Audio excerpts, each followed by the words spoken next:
জীবনে কিছু মানুষের সাথে আমাদের কোনো নামের সম্পর্ক থাকে না।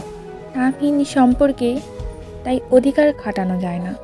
তাকে নিজের করে পাওয়ার স্বপ্ন দেখাটাও যেন অন্যায় হয়ে দাঁড়ায়।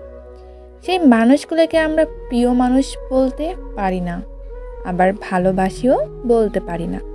নিজের মনের সাথে সবসময় একটা মানসিক দ্বন্দ্ব লেগে থাকে। বারবার মনে প্রশ্ন জাগে, মানুষটাকে নিয়ে কেন এত ভাবছি।